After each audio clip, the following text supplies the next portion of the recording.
Boa tarde a todas, a todes e a todos. Sejam muito bem-vindos ao Letra no Feminino. O Letras no Feminino é um projeto do GFIS, Grupo de Estudo Feministas e Interseccionais, credenciado pela Universidade do Estado do Rio de Janeiro e certificado na base de dados do Diretório dos Grupos de Pesquisa no CNPq. É liderado pelo professor Maximiliano Torres, da UERJ-FFP, e conta com as pesquisadoras Liane Schneider, professora titular do Departamento de Letras Estrangeiras da Universidade Federal da Paraíba, e Simone Pereira Schmidt, professora titular de Literatura Portuguesa da Universidade Federal de Santa Catarina e atualmente bolsista PAPD do Programa de Pós-Graduação em Letras e Linguística, o PPLIN. Fazem parte também desse grupo os estudantes do mestrado em Estudos Literários do PPLIN, Douglas Ernesto Fernandes Gonçalves, este que vos fala, o João Cláudio Martins Araújo de Barros, Caio Rodrigues e Fernanda Ribeiro. Também os alunos de graduação em letras na UERJ-FFP, Lisandra Barreto Menezes, Gabriel do Carmo Fernandes e Johanna Borges Simões.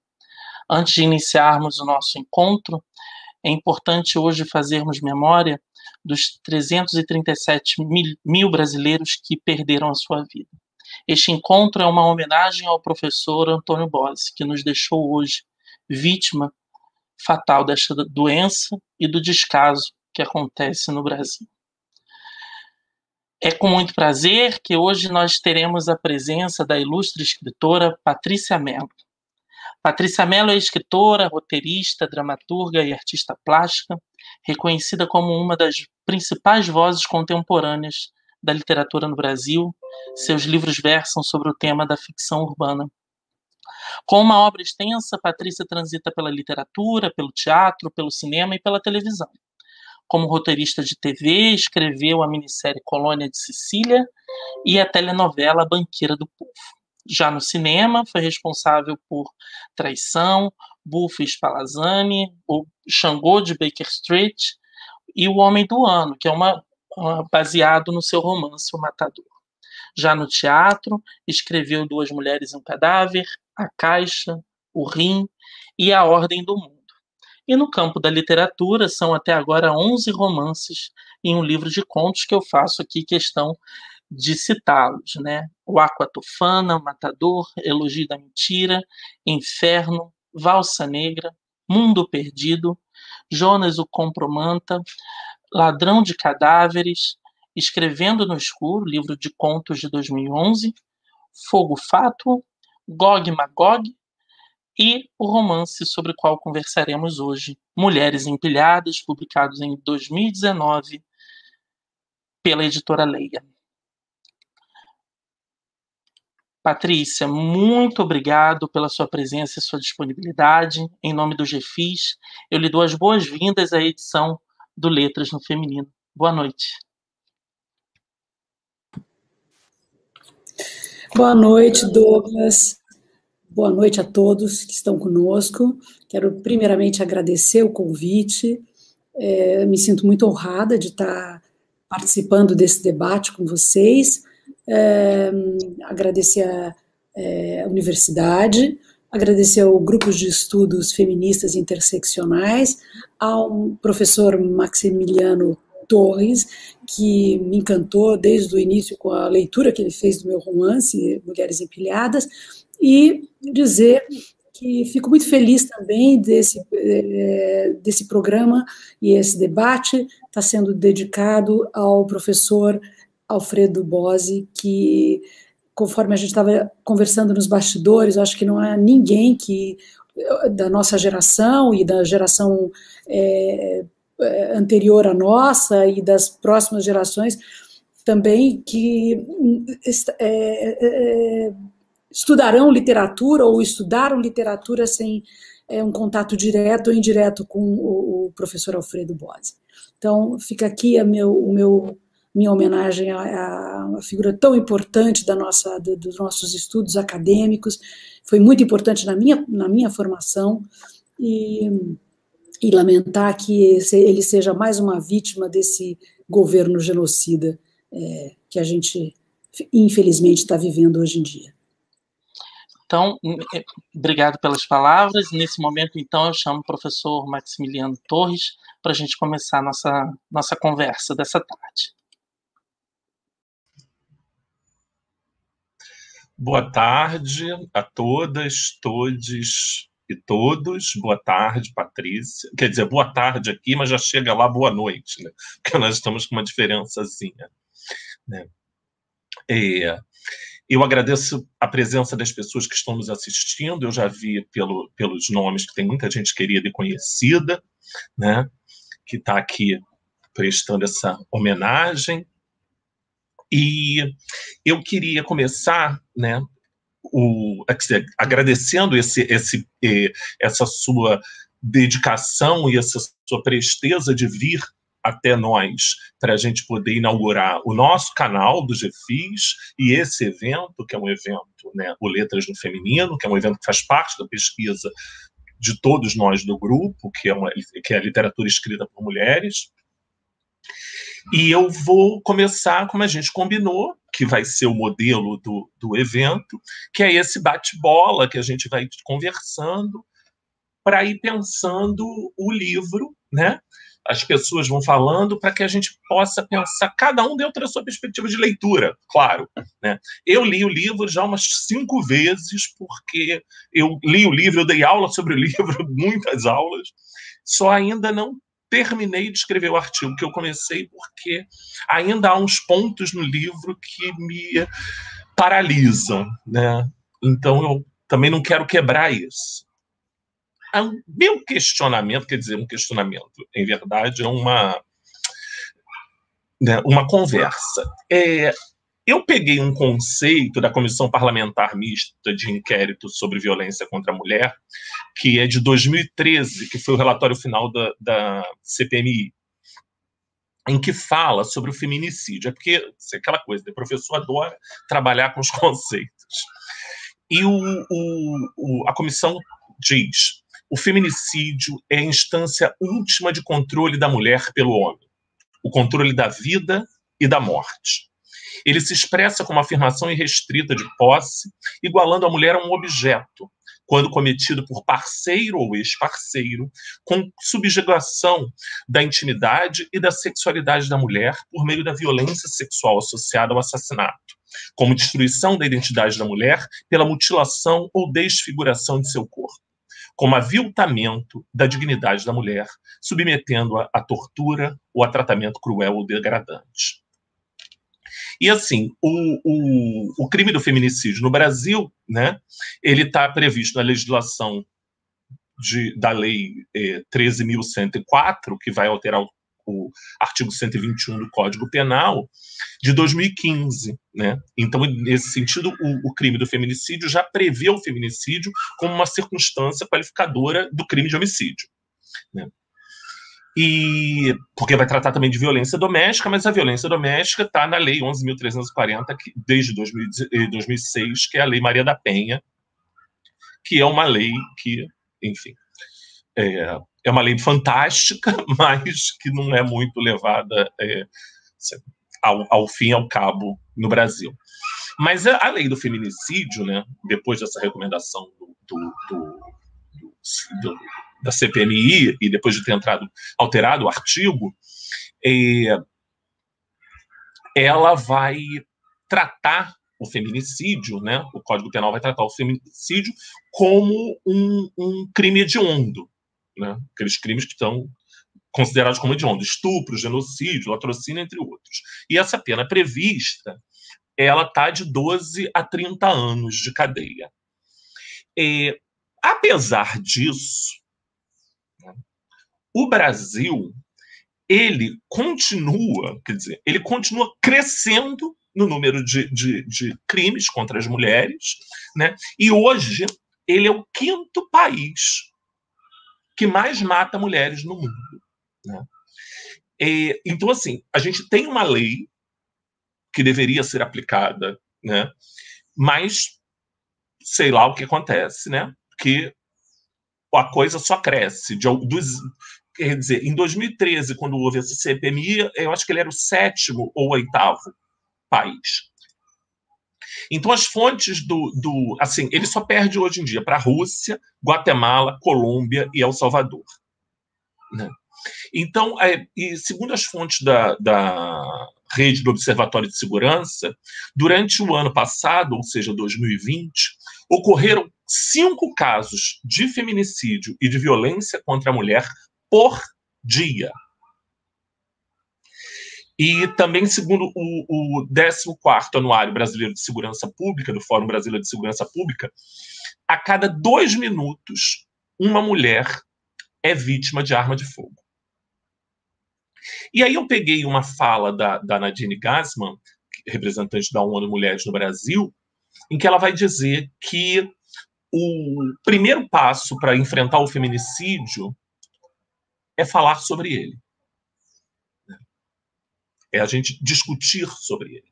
Trazer isso à discussão. E aí vem o meu questionamento.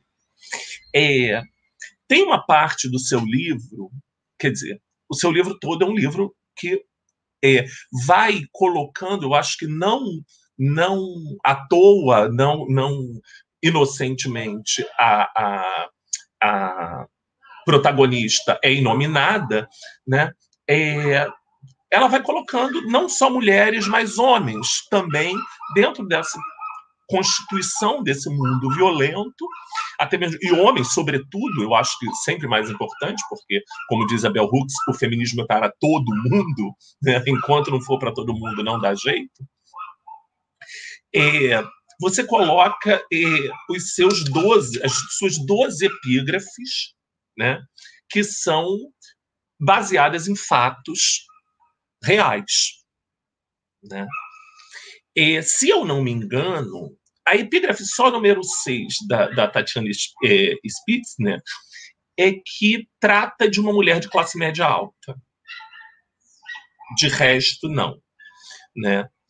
E aí você traz elas, morta pelo marido, morta pelo ex-marido, morta pelo ex-namorado, morta pelo pai, morta pelo ex-namorado, de novo.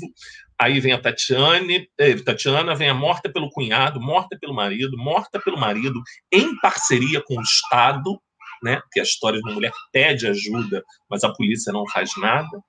Morta por causa de um videogame. Eu confesso, disse isso na nossa reunião de segunda-feira, eu estava refazendo umas coisas e pensando no encontro no domingo, quando eu cheguei para reler essa morta por conta do videogame, eu tive que parar, porque não deu, né? Para continuar. Da simples arte de matar uma mulher 1, da simples arte de matar uma mulher 2. Né? Então, assim, essa Constituição, eu sempre fiquei, não sei se elas te deram um mote, porque você reconstrói e escreve, eu não sei se você conhece os poemas da Maria Teresa Horta, que estão no livro dela chamado Mulheres de Abril, de 1970 alguma coisa, né? 74, em que ela pega crimes e escreve poemas a partir desses crimes.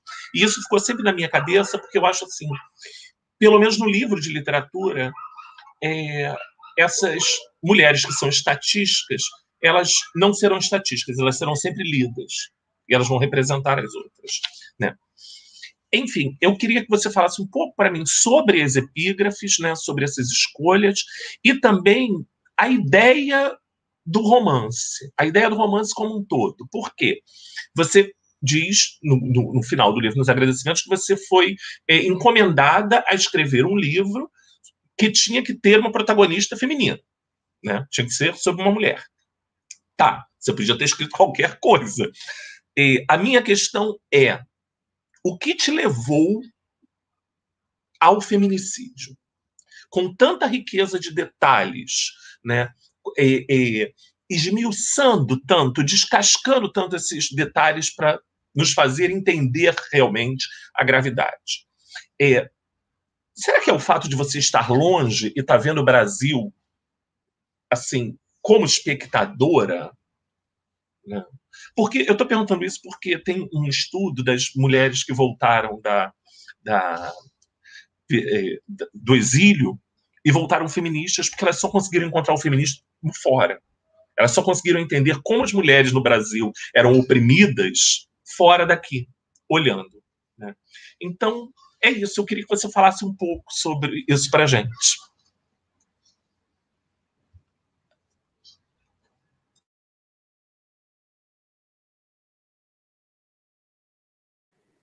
Desculpa, Max, a minha demora, eu estava aqui tentando me entender com os botões aqui todo para poder me inserir aí no debate. Olha, Max, você sabe que se você olhar a minha história desde 1994, quando eu lanço meu primeiro romance, que é A Cotofana, o que eu tento fazer é uma espécie de cartografia da nossa violência, né?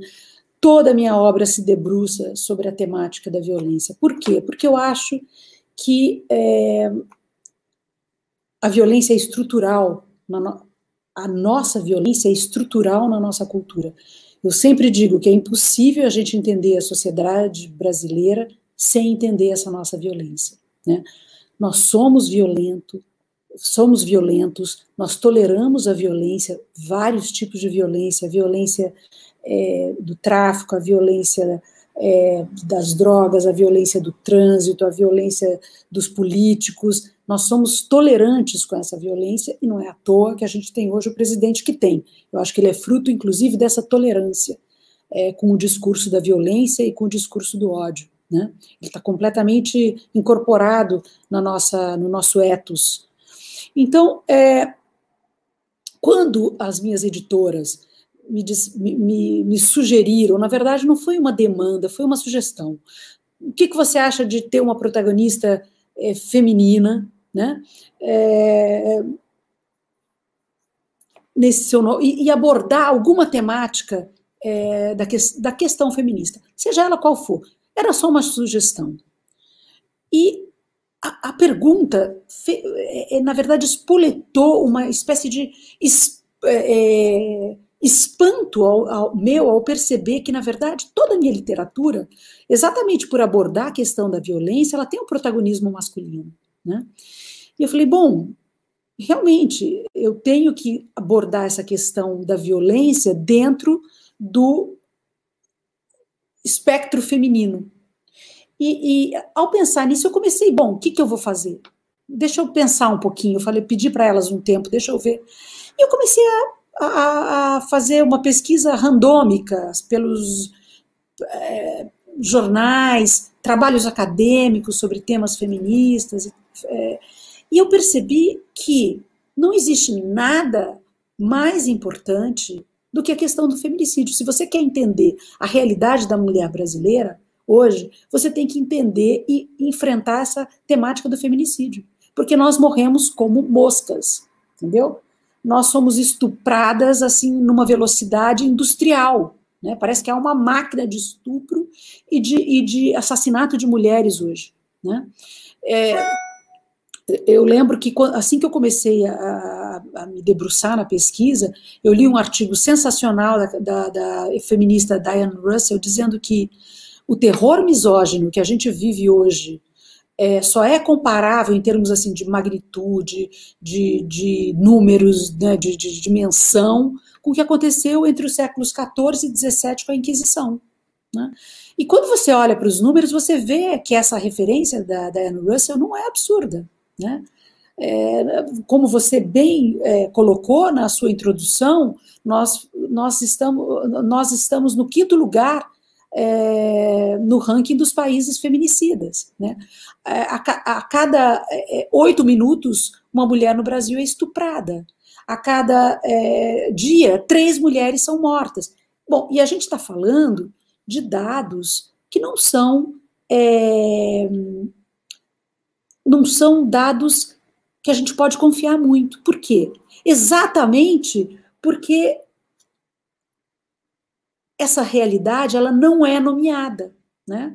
Então, recentemente, a gente vem tendo essa preocupação de colocar nos crimes de homicídio a qualificação do feminicídio, né? Mas ainda há muita resistência dentro da própria cultura policial, há muita resistência em adotar essa qualificação. Muitos feminicídios são investigados como crimes comuns, como homicídios, né? Então, a gente fala sobre dados aproximados para baixo, né? Então, quando eu me deparei com toda essa realidade, falei, opa, é isso aqui, se eu quero falar sobre a realidade da mulher brasileira, é sobre isso que eu tenho que falar, entendeu? Eu tenho que mostrar toda a dramaticidade dessa realidade. O formato do livro, para mim, quando você... eu não sou uma jornalista, né? Quando eu me proponho a fazer um romance, da mesma forma e com a mesma intensidade que eu me preocupo com a questão do conteúdo, eu me preocupo com a questão da forma, né? Como é que eu vou contar essa história? Uma história dura, difícil. Como é que eu vou fazer o leitor fazer essa travessia do início ao fim, ver a transformação desse personagem? Porque é uma temática difícil, né? É difícil a gente encarar ela no jornal que a gente lê diariamente, no telejornal que a gente assiste, sobretudo na literatura. Então, eu queria... desculpa, não sei se essa interrupção foi minha aí, desculpa. Acho que é meu celular, eu até tirei o áudio aqui. Mas, enfim, eu achei que o romance, para ele dar conta dessa realidade tão terrível, de uma forma que ela conseguisse engajar o leitor, ele teria que ter essa estrutura tripartida, né? Que era, primeiro, a história de uma jovem advogada, né, que parte para uma jornada de autoconhecimento e também de conhecimento da realidade da mulher brasileira, a partir de uma vivência de violência que ela sofre. Ao mesmo tempo em que eu retrato toda uma realidade, eu me aprofundo muito na questão dessa jornada espiritual e adotando, essa é um segundo nível da estrutura do romance, né? É uma segunda parte da estrutura do romance, que tem toda essa leitura onírica e que dá muito conta dessa jornada espiritual dela, né? Que é em recuperar a memória, a sua memória, recompor a sua identidade dentro dessa questão da violência contra a mulher, né?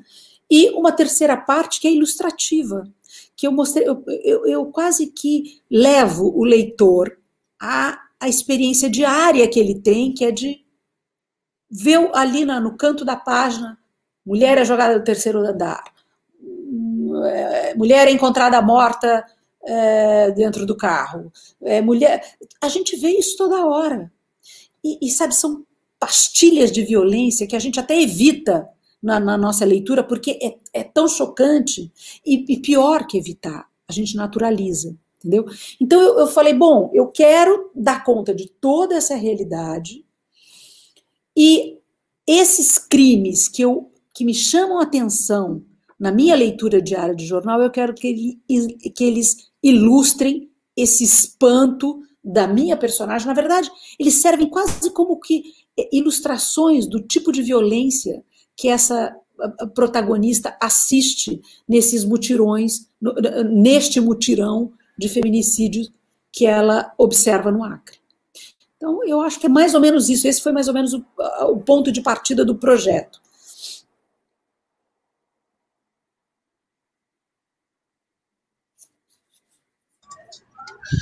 Um grande projeto, parabéns, né?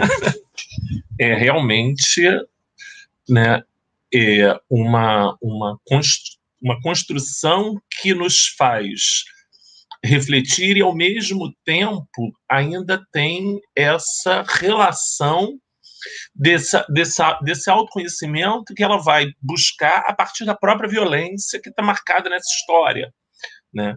E que, de uma certa forma, está marcada em todas as histórias de mulheres, né? Eu penso que essa relação, né, que você estabelece, ela vai, né, dando ao leitor mesmo essa intimidade dele se reconhecer ali, né, não só mais como um mero espectador de uma situação, mas para sentir exatamente o que aquilo significa, né? Muito obrigado. E sabe, eu quis, sobretudo, dar essa amplitude ao tema, porque eu acho que a gente tem que, sempre que for falar sobre feminicídio da maneira como ele é, que é uma violação dos direitos humanos. Com toda a gama com toda a amplitude desse repertório, que é violência doméstica, porn revenge, que é essa prática que é de divulgar a intimidade das mulheres nas mídias sociais, a pornografia, enfim, o repertório da violência, o machismo, né? O repertório dessa violação dos direitos humanos é enorme, entendeu? E ele compõe a gente só percebe ele na hora que a gente pensa, não que a gente só percebe ele, mas a expressão máxima dele é o feminicídio, né? O feminicídio, eu sempre digo, ele é a ponta do iceberg, né? Ele é o ponto final de uma história de violência que muitas vezes incorpora todos esses aspectos dessas violações dos direitos humanos. Entendeu? Começa violência verbal, é violência física, assimetria na vivência da sociedade, né? Assimetria em relação ao homem, a impossibilidade, a dificuldade que a mulher tem de se emancipar totalmente, né? São todos esses, são vários, é um painel enorme, muito complexo, que mostra o feminicídio é só lá, assim, a parte mais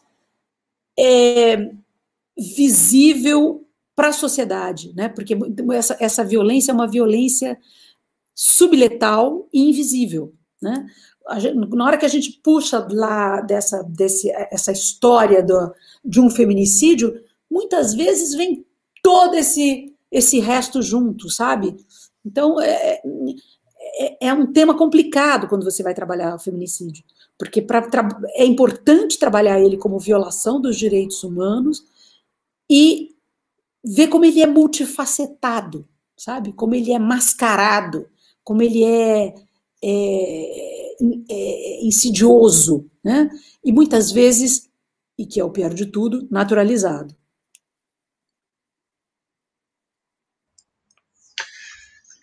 Essa eu acho que é a parte mais dramática. Só para eu terminar e vou passar a palavra para a Lisandra.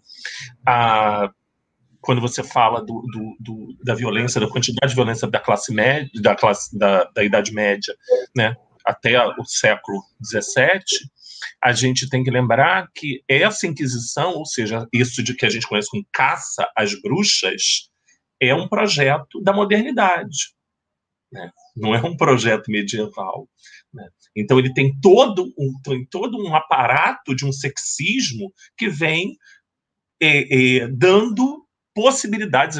Um dos livros que a gente está estudando, quer dizer, uma dos autores que a gente está estudando no grupo é a Silvia Federici, né?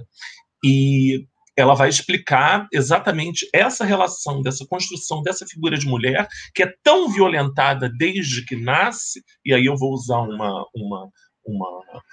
um termo da Judith Butler, que é na sua interpelação de gênero, ou seja, vai ser menina, então vai ter que ser dessa forma, né? Então, assim, é realmente o que você vai falando. São muitas violências que vão sendo, sobretudo simbólicas, né? Do não lugar, esse é o lugar que não é o seu, né? Você é aquilo que não é o homem, até o ponto final, a solução final, vamos usar um termo bem genocida, mas que a gente está numa época que, né, tá assim, que a solução final é o feminicídio, né? É isso.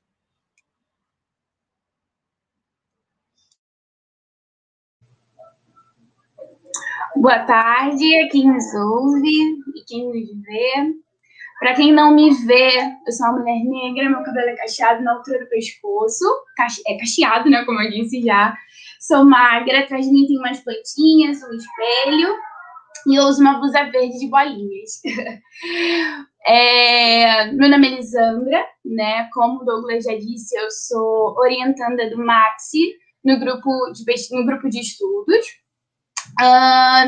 E Patrícia, antes de tudo, eu queria muito te agradecer, né, pelo seu livro, porque eu acredito que seja algo muito urgente, né?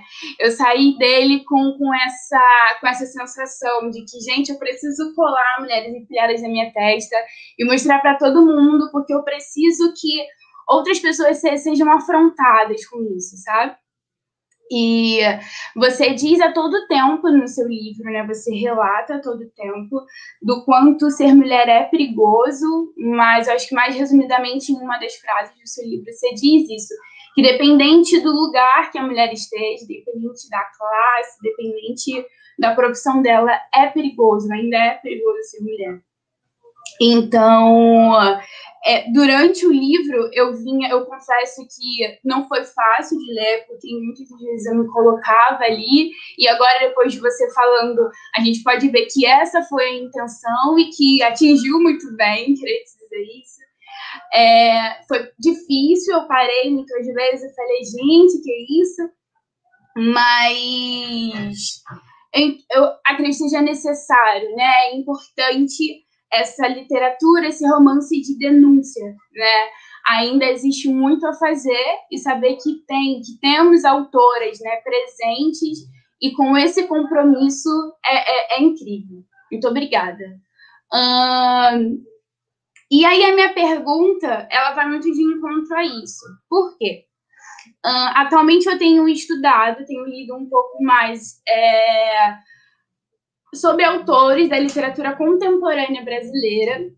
E aí eu tenho visto muito aqui os críticos, né, literários, eles têm dito que, junto a esse movimento de literatura de denúncia, tem nascido também um movimento de literatura panfletária. E aí eu queria saber de você, o que você acha disso? Porque quando eu li isso, a minha preocupação foi, caramba, essa tal literatura panfletária, ela pode de alguma forma diminuir, né, a importância da literatura de denúncia, né? E aí eu queria saber de você, se você acredita que realmente tem existido esse crescimento e se existe esse crescimento, de que forma para você a gente poderia romper, sabe, com esse crescimento, né, de literatura panfletária, de que forma a gente poderia dar mais ênfase às reais literaturas de denúncia.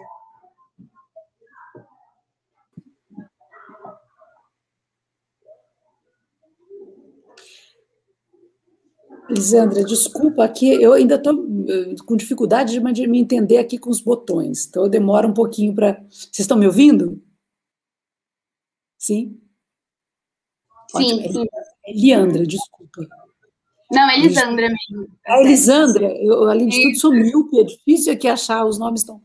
Bom, Lisandra, obrigada pela sua colocação, gostei muito de ouvir você.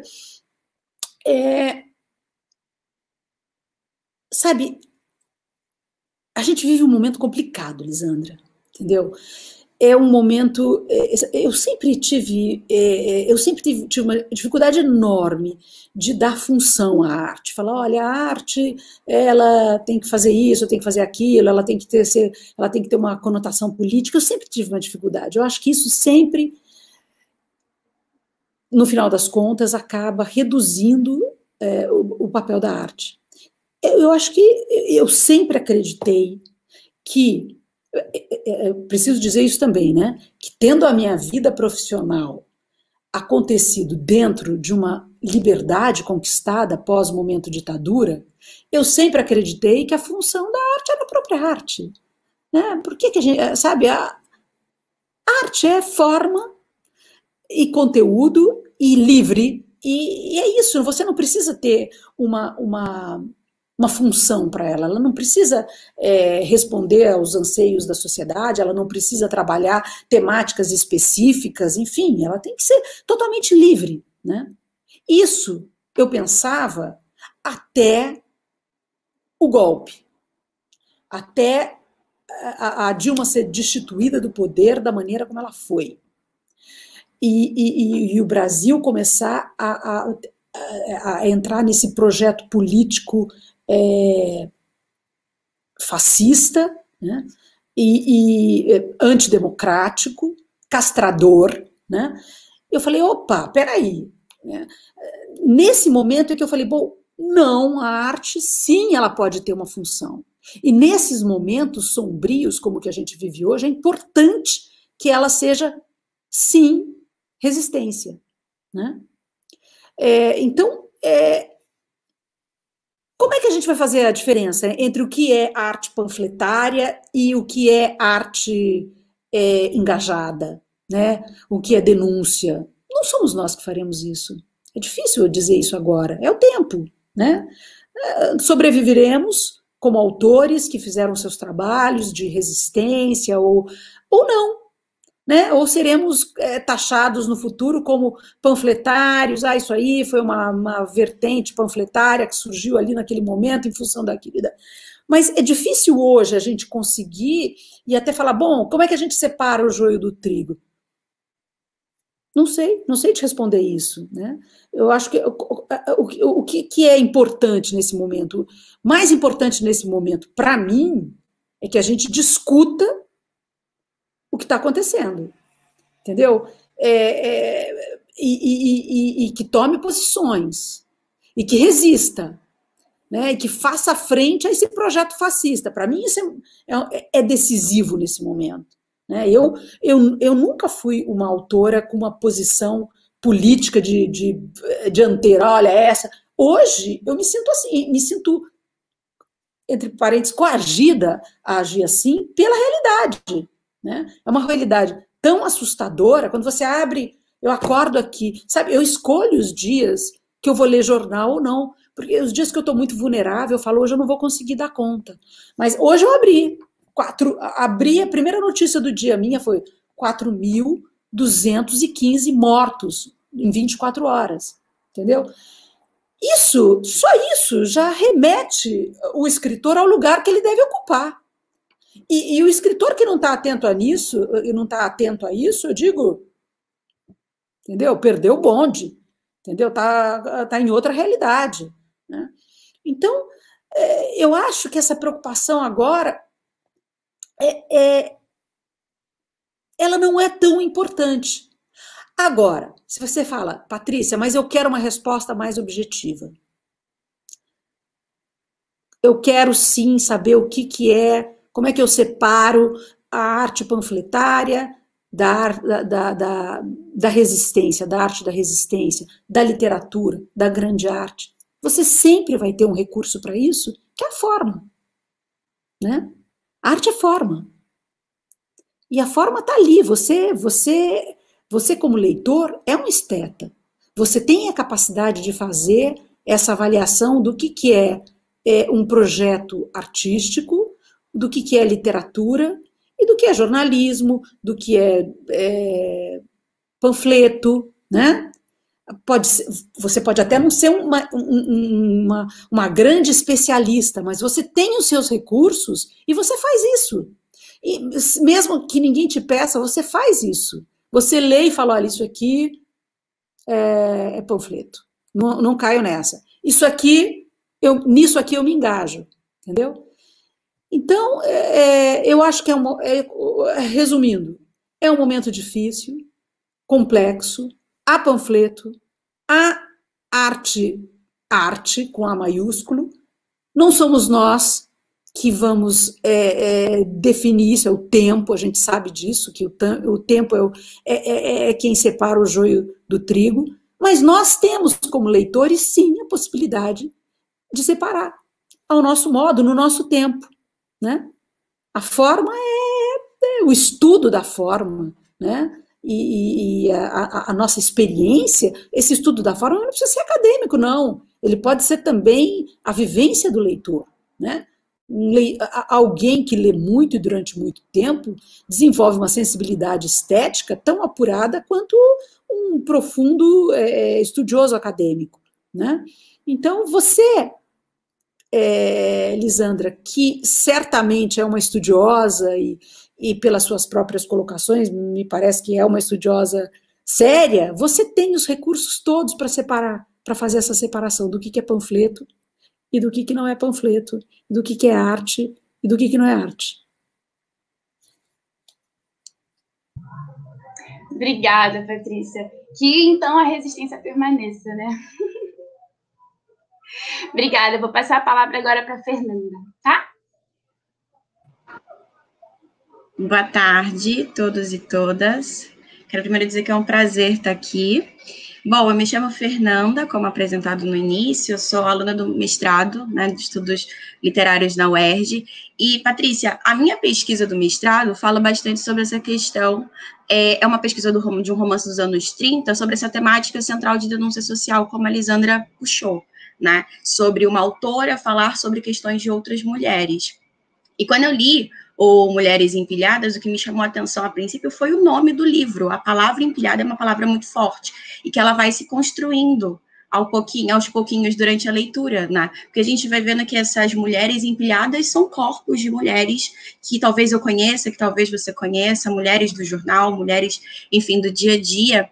Então, o primeiro pedaço do livro, nessa parte dos casos, dos relatos, foi a parte que mais me pegou, assim, que foi difícil de ler, né, mas, por um outro lado, incrível de ler ao mesmo tempo. E aí eu estava fazendo uma relação também com a pandemia, né, que o Max falou no começo, sobre essa questão do feminicídio, que nesse último ano, agora a gente fechou com um aumento desse número de feminicídio por causa das mulheres presas com os companheiros, né? Então, o livro, de certa forma, um pouquinho do que a Lisandra falou e um pouquinho da minha pergunta, ele tem essa questão dessa denúncia, que é muito importante, e que quando a literatura tem esse fator de denunciar alguma coisa, fazer essa denúncia social, é o que me encanta, que é o que me faz gostar tanto, assim, de um livro e amar uma autora e querer, enfim, pesquisar.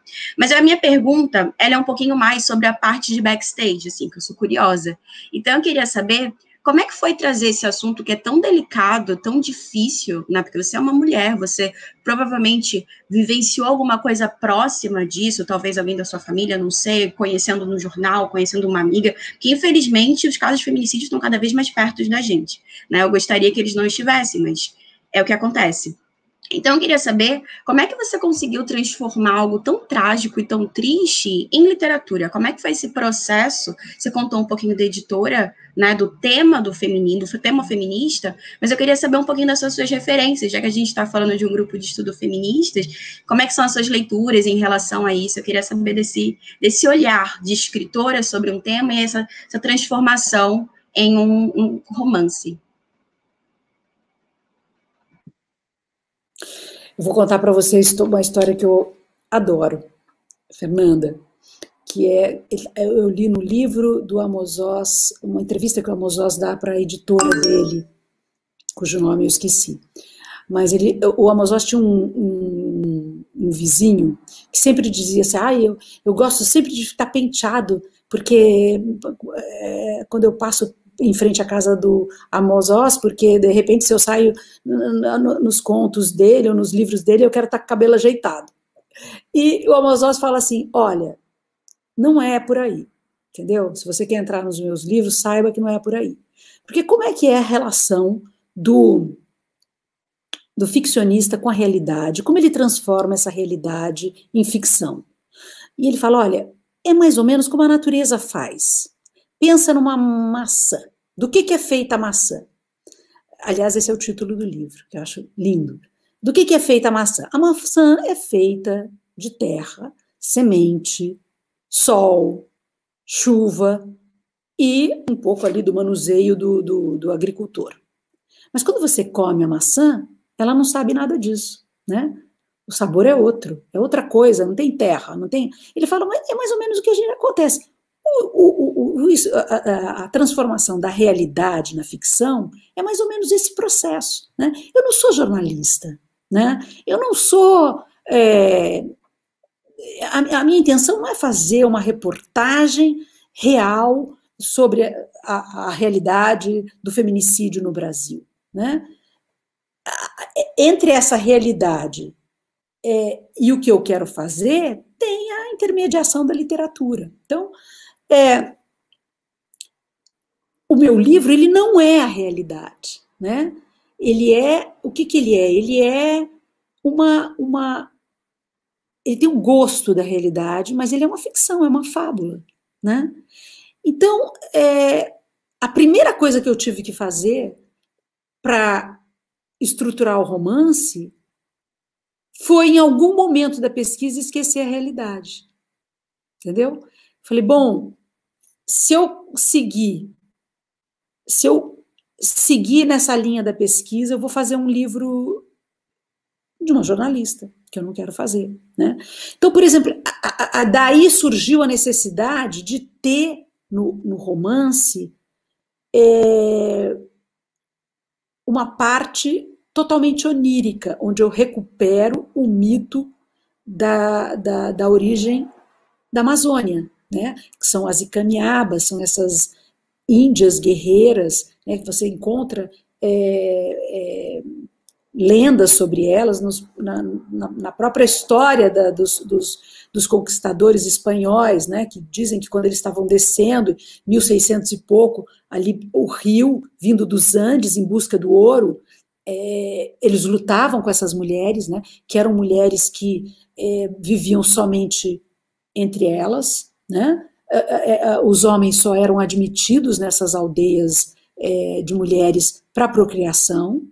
Nascida a criança, fosse homem, era entregue ao pai e expulsos da aldeia. Fosse mulher, era criada como uma guerreira para lutar contra a opressão dos homens, né? Esse é um mito de origem do Amazonas, e dizem que quando o imperador Carlos I soube desse embate que houve entre os conquistadores espanhóis e as indígenas, e ao saber de aspectos, né, característicos dela, ele fez uma referência às Amazonas gregas, né, e daí batizou, daí é a origem, né, do nome Amazonas. Mas eu uso como ficcionista, para mim o importante era ter um contraponto a essa realidade, né? Então eu uso todo esse mito fundador do Amazonas para fazer esse contraponto com essa realidade super violenta. Então é ali nessa tribo, né, dessas mulheres que são, de acordo com o Buarque de Holanda, verdadeiramente cordiais, né? Não cordiais no sentido que a gente entende, mas cordial no sentido de agir segundo o coração, são impetuosas, né? Elas são passionais, né? Elas vão acertar a conta com esses homens opressores, e vão ali atrás de cada um, todos eles que fogem pela porta da frente dos tribunais, elas pegam esses homens pelas orelhas e fazem da vida deles um inferno. Elas picotam esses homens, elas comem esses homens, elas fazem o diabo, né? Então, a minha preocupação como ficcionista, você veja, você foi fazer um contraponto a isso, foi criar uma fábula, foi criar uma fábula vingadora, que na realidade ela seria um erro, né? Se eu decidisse, por exemplo, que a minha protagonista fosse ela fazer justiça com as próprias mãos, eu reduziria todo o discurso e toda essa discussão feminista a um discurso de ódio. Eu não queria isso, né? Agora, na hora que eu coloco isso dentro do ambiente onírico, né, de uma lenda, né, eu posso fazer o que eu quiser. Então, assim, como escritora, como ficcionista, a minha preocupação não foi tanto a realidade, foi como me contrapor essa realidade, e foi como engajar o leitor nessa minha tripe onírica. E foi mais ou menos, esse foi o grande desafio do livro, né? Foi montar essa estrutura, né? Então era, por isso que eu falo, então, aí eu falei, bom, então eu vou fazer uma estrutura tripartida, vai ter uma linha de investigação, que é essa garota que cai no mundo da realidade da mulher brasileira, que é assassinada diariamente, né?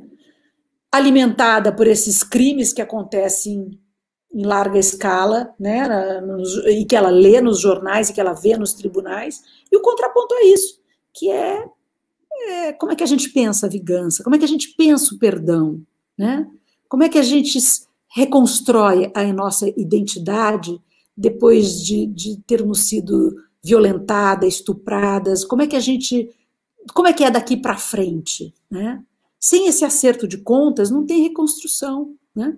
Então, como ficcionista, para mim, esse era o ponto central. Muito obrigada, Patrícia. Foi um prazer te ouvir. Obrigada.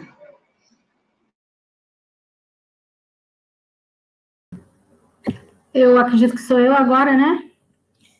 Que devo fazer perguntas. Então, Patrícia, é um prazer estar aqui. Você está me ouvindo bem? Tá. Eu sou Simone, como já foi dito no começo, sou professora da Federal de Santa Catarina, nesse momento estou também na UERJ, atuando como bolsista pesquisadora, enfim. Mas deixa eu falar um pouco como eu gostei dessa leitura. Essa leitura, de fato, foi para mim de um impacto imenso, uma leitura que doeu, as pessoas que me antecederam já falaram disso, dessa dor, é impossível não falar dessa dor, mas ao mesmo tempo da beleza do texto e de como ele nos pega, né? Então, assim, uma coisa que para mim é um parâmetro, você falava antes do critério estético, né? Para mim, uma coisa que é parâmetro claro, assim, de texto bem construído é personagem, né? Em narrativa é personagem boa, né? E, de fato, a sua protagonista, narradora, me pegou muito, né? Ela é muito forte. E eu acho que o que dá essa liga entre essa realidade que impregna toda a narrativa, o real, né? E a narrativa como construção mesmo, é essa personagem marcada por tantas questões importantes, a começar pela morte da sua própria mãe, né? Eu acho que essa tragédia lá do fundo, né, é importantíssima. Não por acaso, eu acho que uma das cenas mais incríveis, mais bonitas do romance é quando, embaixo de toda a pilha das mulheres, está a mãe, né? A mãe a quem ela finalmente pode dar a mão, rompendo um silêncio de vida inteira, um distanciamento que ofuscava a percepção dela sobre a própria realidade, sobre a realidade de violência contra as mulheres no país todo. Então, achei muito forte, realmente. A pergunta que eu ia te fazer, mais ou menos, ela já está acontecendo nas outras conversas, mas era sobre exatamente essa dor que está no romance, né? Eu gosto muito de uma frase do Hemingway, quando ele diz que a gente deve escrever clara e firmemente sobre o que machuca, sobre o que dói, né?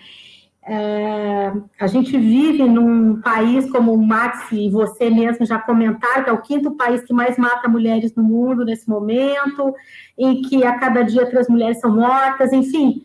E mais do que isso, a gente vive num país em que o ministro do Meio Ambiente há pouco tempo disse que tinha que deixar passar a boiada para aproveitar e desmatar bastante e matar bastante, né? Então, em que nossas florestas, nossas questões todas de sustentação da vida estão a perigo mesmo, os povos da floresta estão a perigo, estão morrendo, né, de descaso, de abandono, enfim, acho que você toca em todas essas questões, né, além da morte das mulheres, da morte violenta das mulheres, da morte violenta dos indígenas, da morte violenta da própria natureza, enfim. A minha pergunta é se essa ideia que eu citei até a partir do Hemingway, de falar sobre o que dói, fez parte desse projeto, quer dizer, se você tinha em mente realmente tocar nas nossas feridas todas, falar dessa dor, desse momento especialmente que é ser brasileiro, que é estar vivendo essas situações todas, enfim, se falar do que dói, do que nos machuca, fazia parte. E mais uma coisa, o que mais doeu em você? Não sei se essa pergunta é possível, mas ao construir esse romance, o que mais doeu? Qual foi a sua dor mais evidente? Assim? É isso. Olha, eu acho que... Bom, obrigada, Simone, pela sua exposição e pelas suas perguntas. Eu me senti bastante tocada, assim, com as suas colocações. Eu acho, primeiro, que são várias coisas importantes que você disse aí, ó, e eu queria começar por uma delas, que é a questão da violência contra as indígenas. Eu fiquei muito impressionada de ver como se dá a discussão da violência contra a mulher dos povos indígenas. É diferente, é uma discussão completamente diferente da nossa, da mulher citadina, da mulher mesmo do universo rural, né? Porque é uma discussão que você tem que linkar com a questão da demarcação das terras, né? Em todas, é praticamente impossível você ver. Há, de fato, machismo dentro da cultura indígena. Você vê a violência contra a mulher, e a gente percebeu isso muito claramente nas pesquisas. Agora, da mesma forma que existe um senso coletivo que é estrutural dentro da cultura indígena, eles conseguem resolver esses problemas de uma maneira orgânica, né? Então, se há um marido, se há que espanca a filha, que espanca a mulher, que espanca, enfim, ele, de acordo com a própria cultura dessa aldeia, né? Isso é discutido, isso é regulado, isso é julgado, isso é, enfim, há ali um processamento desse abuso, desse crime, que é resolvido internamente. Como o Brasil tem sistematicamente violado o direito às terras aos povos indígenas, e com a precarização da vida indígena no país, muito em função dessa dificuldade que eles estão tendo para ter posse sobre as suas terras, há um desequilíbrio na vida interna dessas aldeias, né? A primeira coisa que acontece é que os homens dessa aldeia vão para a cidade buscar emprego, trabalhar em subempregos e tal. Há toda uma relação com a cidade que eles não tinham, a consumo de álcool, né? Há todo um desregulamento, há um esvaziamento da própria cultura, entendeu? E aí, evidentemente, há um aumento dessa violência, isso a gente vê claramente, entendeu? Esse aumento dessa violência não só ocorre em função dessa precarização da vida dos povos indígenas, mas ela acontece também pela disputa das terras, né?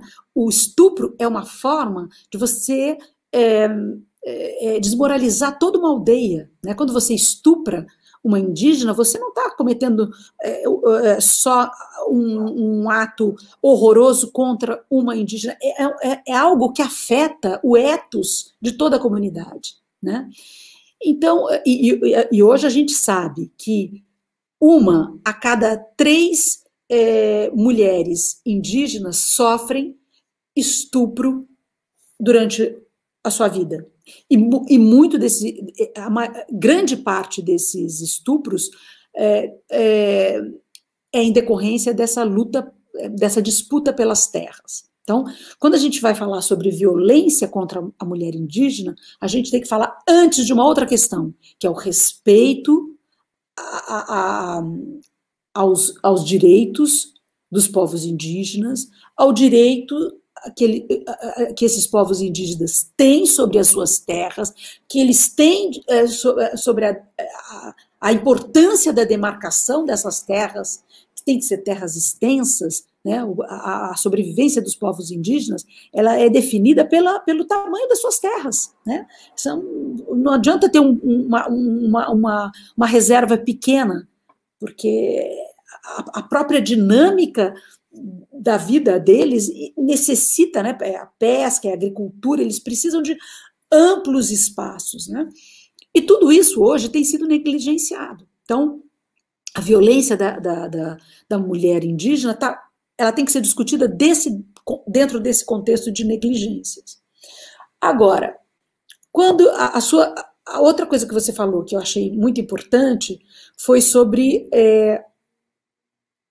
qual é a dor que me tocou, né? E eu queria tocar nesse ponto dolorido, eu queria fazer... Eu não sei, quando eu comecei a trabalhar nesse romance, eu acredito que não exista nenhuma mulher que não tenha sofrido, que não tenha um histórico de violência na sua própria vida, na vida da sua própria família, né? Então, assim, eu tenho as minhas, né? E elas foram importantes, assim, eu acho que elas foram como que baterias para eu acionar esses pontos de dor do romance, sabe? Foram como que elas me deram um material, como eu sempre digo, né? A gente sempre deixa, o ficcionista sempre deixa carne no arame farpado da literatura, né? Então, é nesse sentido, eu acho que eu emprestei um pouco da minha própria dor também para esse, né? E não só da minha própria dor, mas assim, a dor de universos que eu conheço, de amigos, de parentes, de amigas, né? Acho que tudo isso entrou no romance, sabe? Foi um espaço importante, assim, para mim, de pensar não só a violência que eu sofri, mas a violência que toda mulher sofre, né? E seja ela verbal, seja ela física, seja ela no trabalho, seja ela, né, da forma como for, às vezes é assédio, enfim, toda mulher sofre, toda mulher tem o seu repertório de violência. E esse repertório meu e dessas pessoas que eu conheço, eles foram um poço foram um arsenal, né? Foram, na verdade, alimentou, foi o que alimentou a minha ficção. Eu usei ele como alimento para a minha ficção. Muito obrigada. Eu não vou me estender mais, embora a gente tivesse assunto, porque a gente tem tempo aí, os meninos, agora o Gabriel, né, que vai fazer pergunta, é isso? Estou passando a palavra, então. Obrigada. Olá, boa tarde, pessoal. Boa tarde a todos que estão aqui assistindo a gente. Patrícia, é um prazer falar com você. Eu adorei o seu livro, é um livro muito forte, muito pesado, mas ele é urgente na nossa sociedade. Então, a minha pergunta é a seguinte: a personagem principal, essa advogada paulistana, em determinado momento da narrativa, ela vivencia o vazamento de suas fotos e vídeos íntimos na internet pelo seu ex-namorado, né? E também pelo seu agressor. Você afirma no livro que a morte virtual, de certa forma, é mais perversa que a morte real. E segundo a ONG SaferNet, mais de 70% dos casos, né, de vazamento de conteúdo íntimos são de mulheres, tem mulheres como vítimas. Partindo desse ponto, qual a sua opinião sobre as motivações e intenções que levam a essa prática desse tipo de violência virtual? Será apenas vingança? Não, eu não acho que é só apenas vingança. Eu acho que é um desejo homicida. Eu acho que é um assassinato virtual. Na impossibilidade de cometer o assassinato real, se comete o assassinato virtual. E ele é tão impactante quanto o assassinato real, ou até mais, entendeu? Porque o assassinato real, ele acaba ficando, né, ele acontece localmente. O assassinato virtual, ele acontece numa rede que não tem limite, que não tem fronteiras, né? Mas eu acho que o que alimenta é um desejo homicida, né? Eu acho até, eu estava lendo há um tempo atrás um texto tão interessante da Lia Zanotto sobre masculinidade e essa obsessão de domínio, né? E ela fala que essa obsessão de domínio, ela fala, assim, em Freud, em Lacan, ela é típica do ethos masculino, não do feminino, né? E é muito interessante o que ela diz. Ela fala o seguinte, que é como se o assassinato ele fosse uma consequência de uma ferida narcísica. O cara não, o homem não consegue ver naquela mulher uma divergência, qualquer coisa que não seja, para ele se sentir realizado, ele precisa ter um domínio completo sobre essa mulher. No momento em que há uma simples divergência, é quase que uma ferida narcísica, né? E ele, para dar conta dessa ferida narcísica, isso eu estou falando psicanaliticamente, claro, né? Ele precisa matar esse outro, né? Porque senão ele morre, né? Ou ele mata ou ele morre. E eu acho que dentro esses assassinatos virtuais, eles são muito um mecanismo para isso, sabe? Para eu não morrer, eu mato, né? Como eu não posso matar na realidade, eu mato virtualmente, né? Mas ele é um assassinato, ele é um homicídio, sem dúvida nenhuma, com todas as características e crueldade de um homicídio. Obrigado, Patrícia. Foi um prazer novamente falar com você.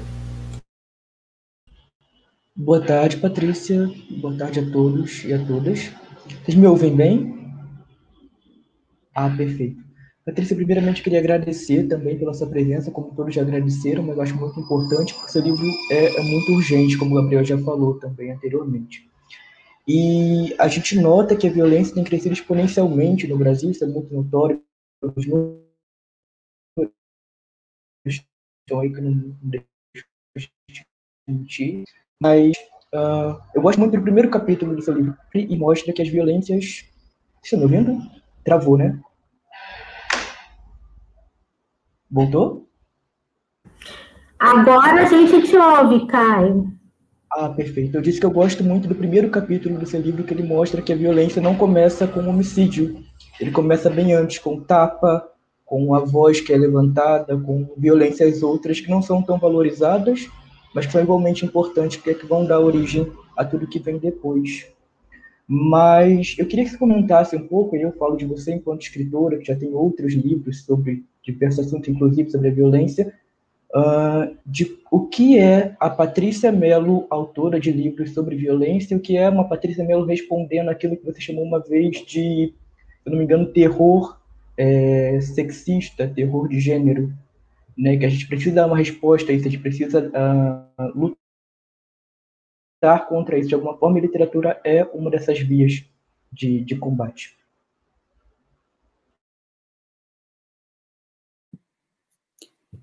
Caio. Ai, desculpe, Isso. eu achei que era o sobrenome. Caio, eu não entendi o seu ponto. Me diz novamente, você quer saber assim...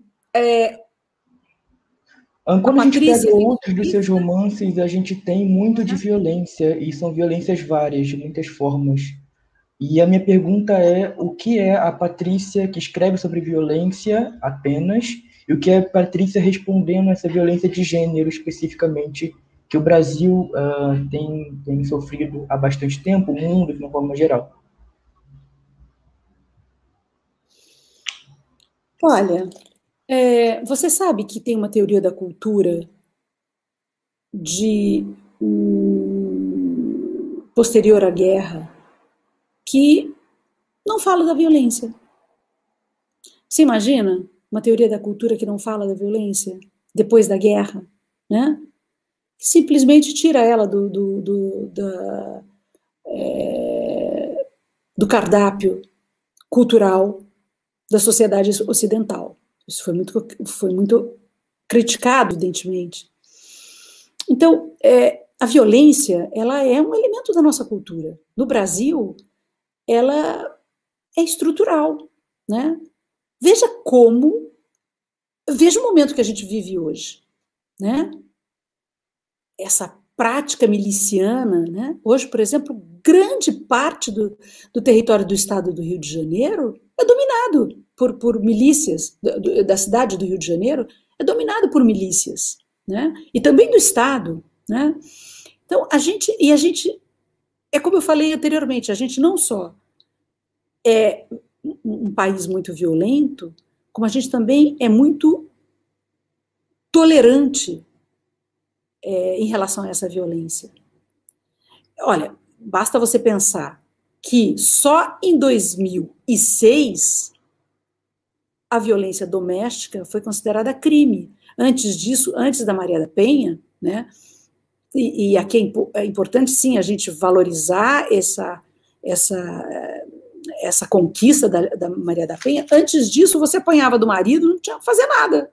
Não tinha nenhum recurso para se defender, porque não era nem crime, né? Então, o que eu quero dizer com isso é que eu acho que a violência é uma das características mais visíveis quando você olha para a face do Brasil, né? É uma coisa que está estampada aqui, está na testa do Brasil. Entendeu? Então, assim, como ficcionista, isso me interessa. Por quê? Isso eu não sei te dizer por quê, mas eu posso te dizer assim, que desde garota, a questão da violência é uma questão que me inquietava, que me tirava o sono. Não sei te dizer por quê, isso é uma coisa da minha personalidade, talvez, mas eu nunca consegui lidar com essa questão, talvez porque eu acho que, assim, pensando psicanaliticamente, é porque a violência ela é uma coisa que tangencia a morte. Quando você fala de violência, você está falando de morte, né? Violência é morte. Violência é, como bem diz a Hannah Arendt, quando não há mais diálogo, surge a violência, né? A violência é a morte do diálogo, né? É a morte da alteridade, né? Então, há sempre embutido dentro da ideia de violência a ideia da morte, né? E essa sempre foi uma questão importante para mim também como ficcionista, sabe? Também não sei te dizer porquê, mas eu, assim, desde que eu entendi que as pessoas morriam, acho que isso foi aos 5 anos de idade, foi como se eu descobrisse o lado B da vida, sabe? Eu falava, mas então por quê? Eu lembro, assim, da primeira coisa que eu formulei, assim, como pensadora ali aos 5 anos de idade, 6 anos de idade, eu falei assim, mas então, por quê? É lógico que sem nenhuma sofisticação, mas assim, mas por que todo esse trabalho se tudo acaba assim, dessa forma, entendeu? Isso é uma coisa que me acompanha desde muito pequena, né?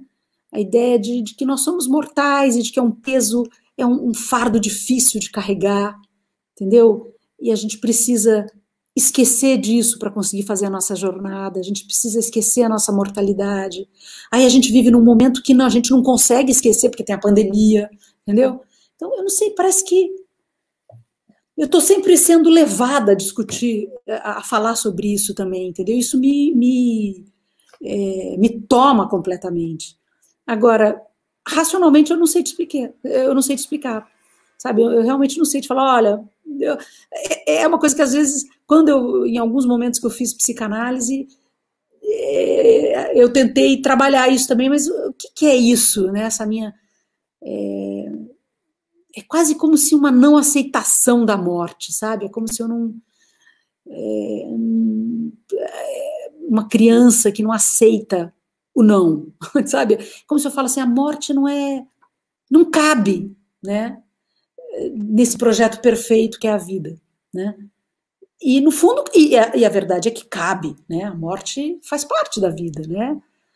Mas eu ainda tenho talvez essa imaturidade, não sei como, não sei, mas a morte ela ocupa Eu sou que nem aquele personagem do Shakespeare, sabe? A cada 7 pensamentos, 6 vão para a morte. Mais ou menos isso. Obrigado, Patrícia.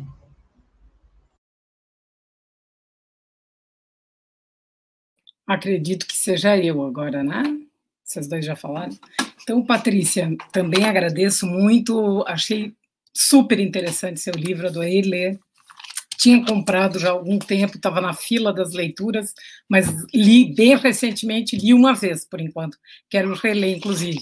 Eu sou professora aqui na Universidade de João Pessoa, na Paraíba.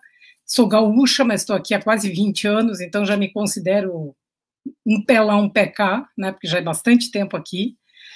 E, na verdade, quando eu me propus a pensar em alguma provocação, eu ia entrar por um caminho que você praticamente já respondeu, e logo de início, porque me impactou a questão estrutural, né?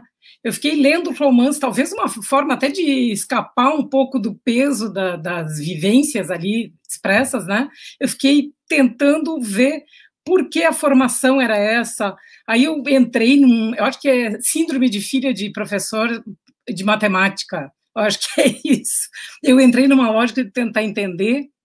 Aí eu pensei, bom, tá, tem os fatos reais, são 12, vai de 1 a 12. Aí tem os fatos da história, da personagem, e eles não estão em negrito, e os fatos reais estão em negrito.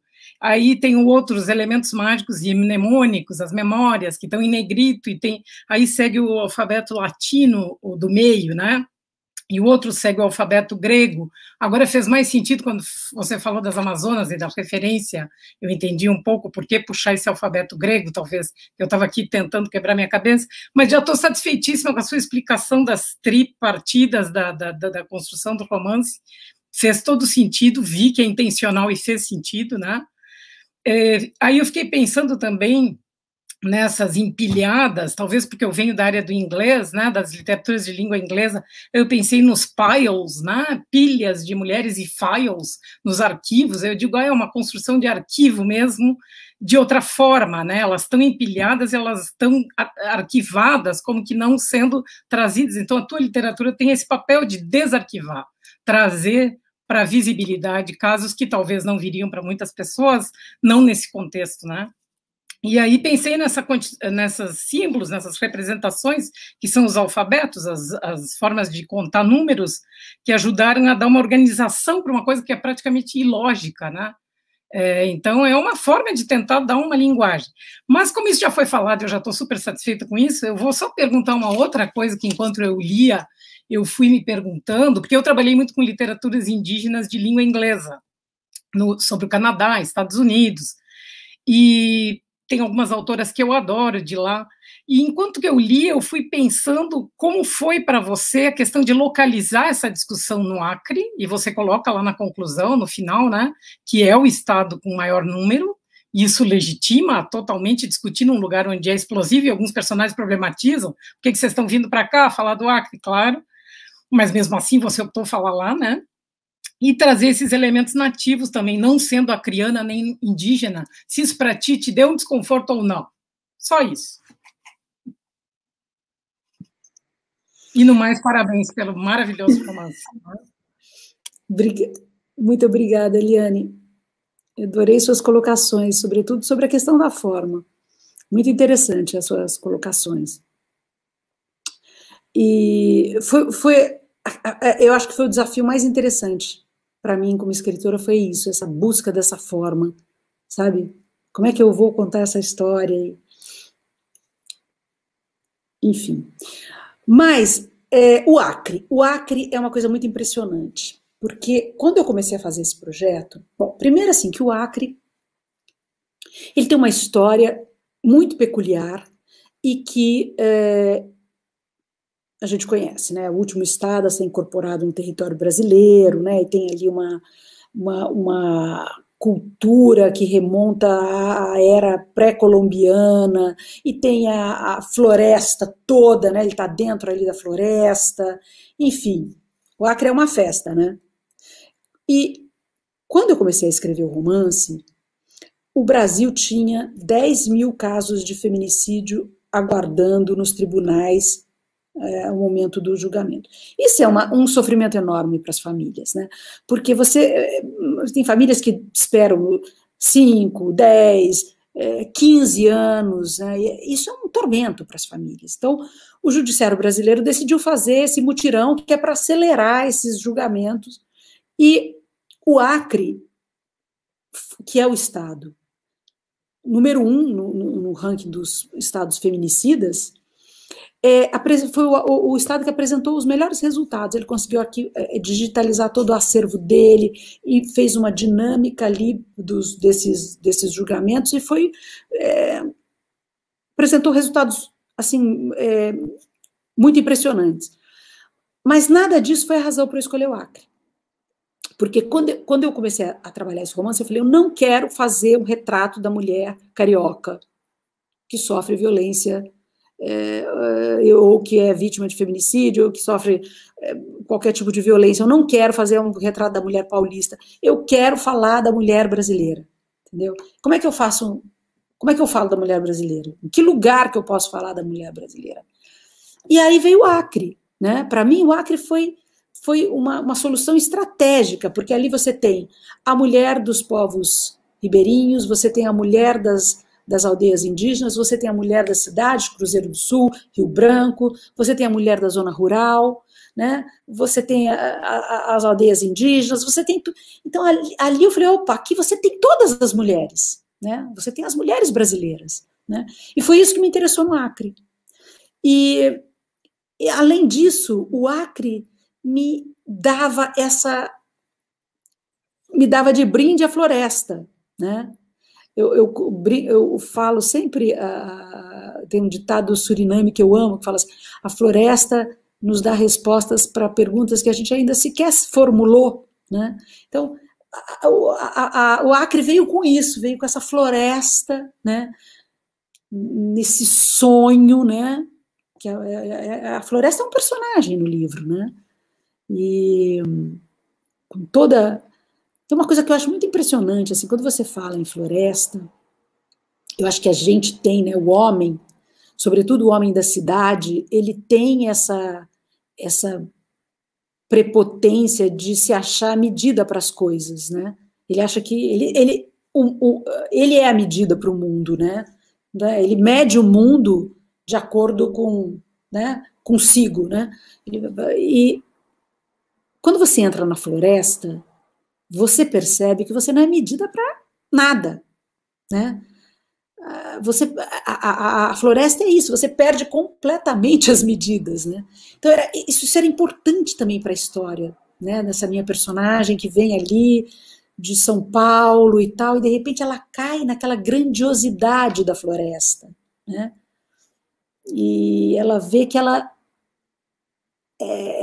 não é nada, e que ela é parte de uma coisa muito maior, né? Então, isso tinha muita importância dentro desse contrapeso a essa realidade super violenta e essa parte da ficção onde eu queria falar sobre reconstrução de identidade, sobre superação, sobre perdão, sobre redenção, né? E a floresta era, para mim, a metáfora perfeita disso tudo. Então, o Acre foi muito estratégico do ponto de vista da estrutura do romance. E eu, como leitora, achei muito feliz a escolha, inclusive pela questão fronteiriça, de língua, de margem, de pertenceu ou não pertenceu. Achei maravilhosa a escolha, corajosa. Corajosa. Ok, Max. Obrigado, viu, Patrícia? Chegou a minha vez de perguntar. Patrícia, a gente vê que nos últimos anos, principalmente nos últimos tempos, a produção cultural deu um grande enfoque para as questões de gênero e principalmente para o feminicídio. No último ano, se eu for citar, a gente tem aí um caso emblemático, que é a série da Netflix, Bom Dia, Verônica, também a reexibição da novela Mulheres Apaixonadas no canal Viva, que tem a situação da Raquel vivida pela Helena Ranaldi e tudo mais. E muito nesse tempo circula o Mulheres Empilhadas, uma forma registrada em livro dessa questão da mulher e mais teoricamente da violência contra a mulher. Como que essas produções culturais, como essas produções, tanto na literatura, na TV, no teatro, no streaming, enfim, nos grandes canais que nós temos hoje, elas podem nos ajudar a construir uma cultura antifeminicida. Como que a gente pode, como que a arte está a serviço da sociedade para essa conscientização, principalmente não só para as mulheres, pela conscientização daquilo que sofrem e pela segurança de reportar aquilo que sofrem, mas também para a sociedade como um todo, para entender essa desconstrução das estruturas patriarcais consolidadas que hoje tanto infligem essas violências nessas mulheres. Obrigada, Douglas, pela pergunta, muito importante sua pergunta. Olha, eu acho, Douglas, que a importância desses debates se resume a uma única palavra: nomeação do delito. Sabe, quando esse debate todo, ele chama atenção para algo que é extremamente importante. É preciso nomear os feminicídios. É preciso apontar e dizer isto é um feminicídio. Por quê? Porque quando você nomeia um feminicídio, você não está só chamando a atenção do senso comum. Você está também fazendo uma demanda para a cultura policial para que ela faça o mesmo, né? Para que ela também nomeie e passe a usar a qualificação de feminicídio nos homicídios, que ela não passe mais o pano e falar, isso aqui é um crime comum. Não é um crime comum. É um crime, é uma mulher que morreu pelo fato dela ser mulher. Quando essa nomeação acontece, quando acontece essa cultura da nomeação, acontece também uma possibilidade de que a gente tenha dados melhores, dados mais claros, né? Você pode mapear melhor essa violência, você pode ter números mais confiáveis do que a gente tem hoje, porque o que a gente tem hoje é um mais ou menos, entendeu? Não como eu disse antes, há caso de que os crimes não são investigados como feminicídios, não são computados como feminicídio, não entra no censo, então você não sabe o que é, né? A gente trabalha com uma ideia vaga do que é feminicídio e do que não é feminicídio. Agora, quando a gente tem um mapa certeiro, olha, esses são os números, o que a gente pode fazer? A gente pode avaliar melhor as nossas políticas públicas, a gente pode reformular as nossas políticas públicas, a gente pode pressionar mais o governo para que ele invista em políticas para proteger a mulher, né, desses crimes de feminicídio, né? Então, a importância desse debate, para mim, é nesse sentido, de você construir uma cultura que permita a criação de uma resposta multidisciplinar que permita, pela lei e pela cultura, que a mulher se emancipe e que ela não seja vítima de violência, que ela possa, como diz, eu uso lá a Sarah Green, que é aquela abolicionista no prefácio do meu livro, ela fala, olha, tudo que eu peço, eu não peço nem muito para os homens, é só que tire a bota do meu pescoço, entendeu? A bota do nosso pescoço, né?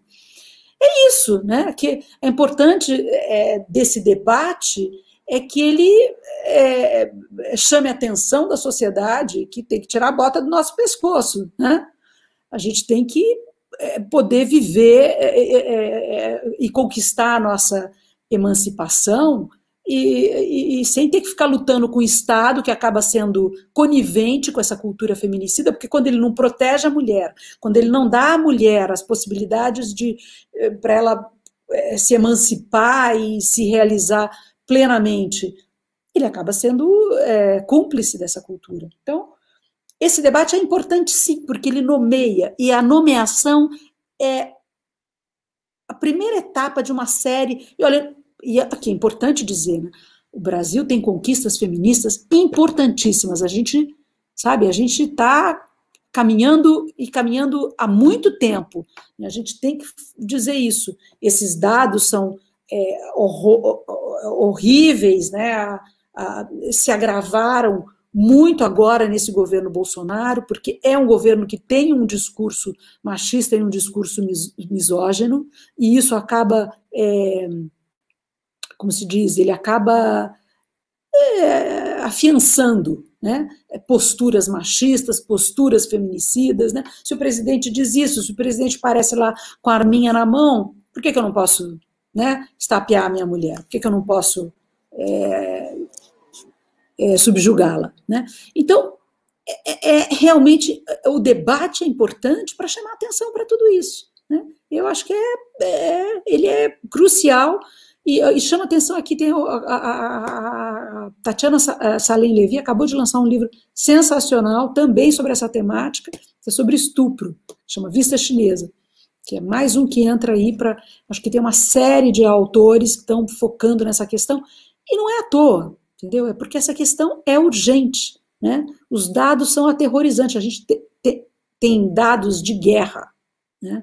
Os dados que a gente tem hoje de feminicídio, de estupro, de violência doméstica, são dados de guerra. A gente tem que enfrentar essa realidade. E eu acho que a literatura está ali, né?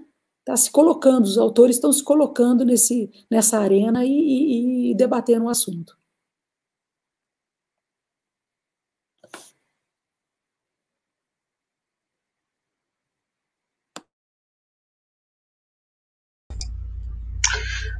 Douglas, você terminou sem som.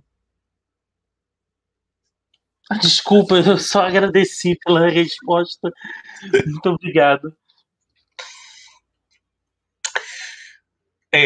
Então voltei eu aqui. Acho que pelo caminhar da hora, né, a gente vai seguindo para encerrar. Patrícia, eu não tenho palavras para agradecer a sua presença, né? Essa discussão tão interessante, né? Tivemos inúmeros comentários de muitos elogios e pessoas que ainda não leram o livro, mas que já estavam querendo ler, que já agora saíram correndo para agarrar o livro e ler, né? Eu acho que essa realmente é uma das tentativas que a gente faz num evento desses, né? Angariar mais leitores para a reflexão, né? Num tema que é o nosso tema de pesquisa, que é um tema tão importante, né? Um tema que a gente vem discutindo há muitos anos. Eu, a Liane e a Simone, a gente sempre fica, quando fala com os alunos, a gente fala porque nós somos feministas da antiga dessa, né? Antes do feminismo entrar na moda como entrou agora, nos últimos tempos, que também é muito bom ter entrado na moda, né? Pelo menos chegou aqui com essa questão. Agora, eu quero realmente agradecer a você, né? Dizer que foi um grande prazer, né? Tê-la próxima, mesmo que distante, né? Mas próxima nessa conversa, né? Essa conversa que foi tão enriquecedora, essa conversa que também abriu para a gente tantas dúvidas que a gente vem conversando no grupo sobre o livro, cada um com questionamento. E eu queria entregar para você o final do Letras no Feminino, para você dizer uma coisa antes. Eu só vou dizer para as pessoas que estão nos assistindo: fiquem de olho no canal, porque vem muitas novidades por aí, né? Nós não vamos parar por aqui. A Patrícia inaugurou, né? Abriu o Letras no Feminino com essa chave absolutamente de ouro, né? E a gente vai continuar nossas discussões. É com você, Patrícia. Olha, mais uma vez eu quero agradecer a vocês todos, foi uma conversa muito boa, agradecer a você, Maxi, e dizer que, por favor, me mantenham informada sobre esses debates que vão acontecer aqui, porque eu quero participar também. Me avisem, porque eu vivo fora do Brasil, é difícil eu ficar acompanhando tudo, mas vocês têm aí os meus contatos, meu e-mail, me mandam uns convitinhos aí, porque eu vou adorar participar desses debates. Um prazer enorme, um abraço a todos e muito obrigada por esse convite, adorei participar. Obrigado.